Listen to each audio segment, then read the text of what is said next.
বোয়াল মাছ কিন্তু খেতে খুব ভালো লাগে, কিন্তু রান্না করতে ভীষণ বিরক্ত লাগে। এত পরিমাণে ফাটে এই মাছটা। আমি মানে কাঁচা অবস্থাতে মাছটাতে লবণ হলুদের সাথে তেলটাও মাখিয়ে নিই, একটুখানি সর্ষের তেল, তাও যে এত পরিমাণে ফাটে। আমি বাঁ হাত দিয়ে সমানে কড়াইয়ের ঢাকনাটা রেখে খুব সাবধানে সাবধানে উল্টাচ্ছি, কারণ একটুখানি যদি তেল গায়ে যদি ছিটকে লাগে, এই গরমে ফোসকা পড়লে ভীষণ অস্বস্তি লাগে। বাকি মাছ ফোটে, কিন্তু এই মাছটা কেন জানি যে এত ফোটে, মানে মনে হয় লাফাতেই থাকে আর কি। আমি ওই স্টিলের ঢাকনাটা দিয়ে ঢাকা আছে কড়াইটা, কিন্তু কন্টিনিউ মানে ফট ফট আওয়াজ ভেতরে হচ্ছে। তাই ভাবছি না ঢেকে ঢেকে যদি ভাজতাম তাহলে কি অবস্থা হতো মাছটার। মানে মাছটার অবস্থা হতো না, আমার রান্নাঘরের কি অবস্থা হতো আর আমার গা হাত পায়ের কি অবস্থা হতো। এই জন্য না বোয়াল মাছ আমার খুব বিরক্ত লাগে।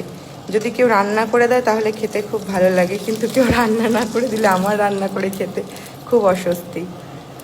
আমার মা আর আমার বর দিয়ে একটা কাঁচা মাছের ঝাল করে বোয়াল মাছের, ওটাও বেশ ভালো লাগে খেতে, কিন্তু ভেজে রান্না করলে সেটার টেস্ট আর অন্যরকম।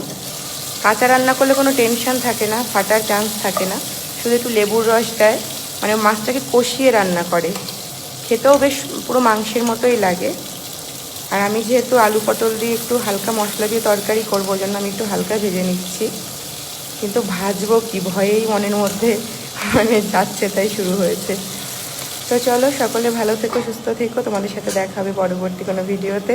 আমি ভয়ে ভয়ে মাছ ভাজাটা কমপ্লিট করি।